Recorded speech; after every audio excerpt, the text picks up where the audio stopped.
كثيرا سميعا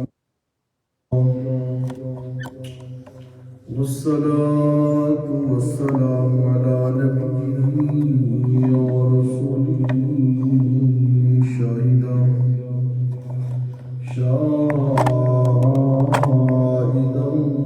ومبشرا ونذيرا وداعيا إلى الله بإذنه وسراجا منيرا وعلى آله وأصحابه أجمعين كثيرا كثيرا.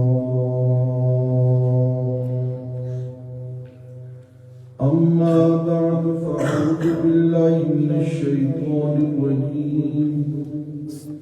بسم الله الرحمن الرحيم.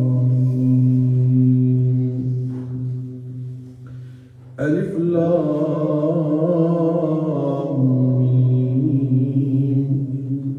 أحسب الناس أن يتركوا أن يقولوا آمنا وهم لا يفتنون. صدق الله العلي العظيم وصدق رسوله النبي الكريم ونحن على ذلك لمن الشاهدين والشاكرين والحمد لله رب العالمين.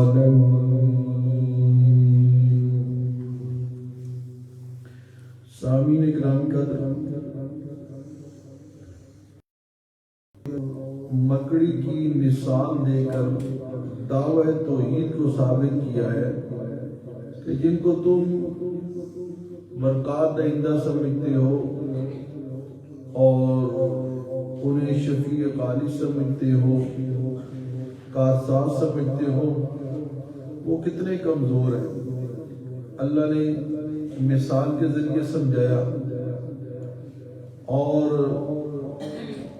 شروع میں فرمایا کہ مسلمانوں، جب تم اللہ کی توحید والے دعوے کو مانو گے تو تم پر مصائب آئیں گے. یہ لازمی بات ہے، مصائب آئیں گے.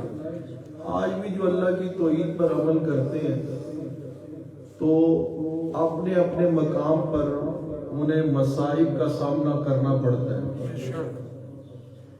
جو حق پر ڈٹ جاتے ہیں، اللہ کی توحید کی دھڑ کرتے ہیں، نبی کی سنت کا علم بلند کرتے ہیں، اپنے اپنے مقام پر انہیں مصائب کا سامنا کرنا پڑتا ہے. اللہ پاک سورہ عنکبوت کے شروع میں یہی بتا رہے ہیں کہ کیا لوگوں نے یہ گمان کر لیا ان یترکوا ان یقولوا آمنا وهم لا یفتنون، کہ وہ ایمان لے اور ایمان کا اعلان کریں اور اس کے بعد وہ فتنے میں نہ ڈلے، انہیں آزمایا نہ جائے. ایسا نہیں ہو سکتا. جب آپ توحید پر چلیں گے، نبی کی سنت پر چلیں گے، مصائب آئیں گے. مصائب کبھی آپ کا والد آپ کا مخالف ہو جائے گا، والدہ مخالف ہو جائے گی، بھائی مخالف ہو جائیں گے، بہنیں مخالف ہو جائیں گی، کبھی باقی رشتہ دار مخالف ہو جائیں گے، کبھی محلے والے مخالف ہو جائیں گے. جہاں آپ کام طرح طرح کے آتے ہیں، حکومت کی طرف سے آتے ہیں، انتظامیہ کی طرف سے آتے ہیں، مسجد انتظامیہ کی طرف سے بھی آتے ہیں جو بیچارے مولوی ان کے تابع ہوتی ہیں، اور کوئی محلے کے کھڑکیاں جو چودھری بھی ان کے لیے مسائل بناتے ہیں. مگر فرمایا کہ ان مسائل کی وجہ سے جو ہے ہم آزماتے ہیں کہ دعوی ایمان میں سچا کون ہے اور جھوٹا کون ہے. جو دعوی ایمان میں اور دعوی توحید و سنت میں سچا ہوتا ہے، اس پر مسائل جب آ جاتی ہے تو وہ پھر اس دعوے کو چھوڑتا نہیں ہے، ادھر ادھر نہیں ہو جاتا، بلکہ ڈٹ جاتا ہے۔ کیا ہو جاتا ہے؟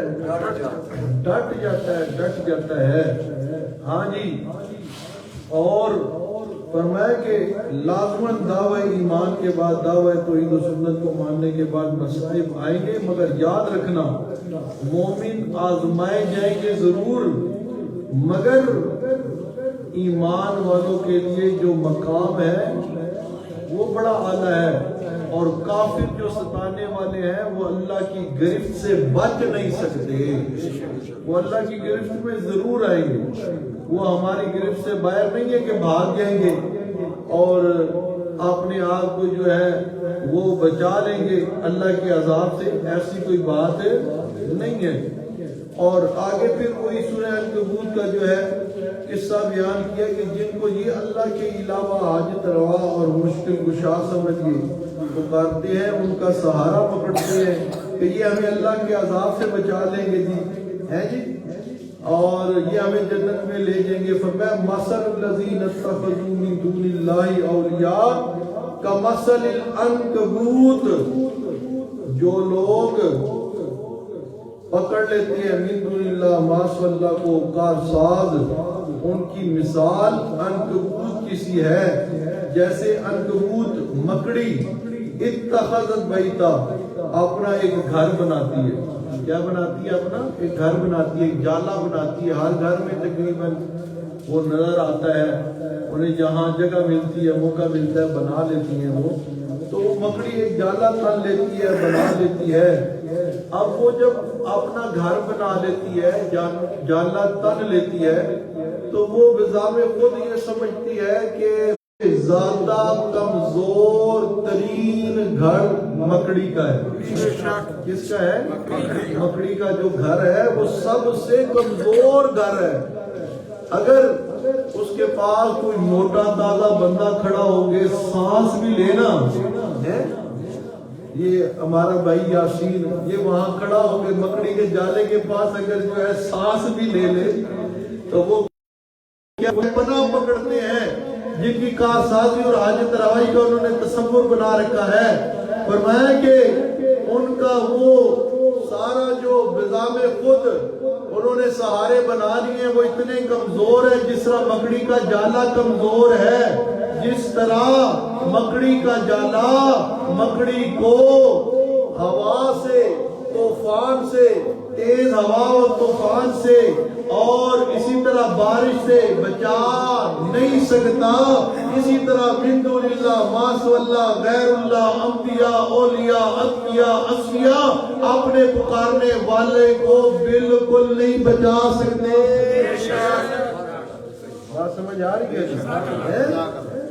جس طرح مکڑی کا جالا کمزور، اسی طرح غیر اللہ کا سہارا بھی کمزور۔ بات سمجھ آ رہی ہے؟ نتیجہ کیا نکلا کہ جس طرح مکڑی کا جالا کمزور، اسی طرح من دون اللہ ما سوى اللہ غیر اللہ کی حاجت روائی اور مشکل کشائی ان کا سہارا اور ان کی پناہ بھی کیا ہے؟ کمزور ہے۔ یہ اللہ کا قرآن کہہ رہے ہیں، اللہ کا قرآن کہہ رہے ہیں۔ ہاں جی۔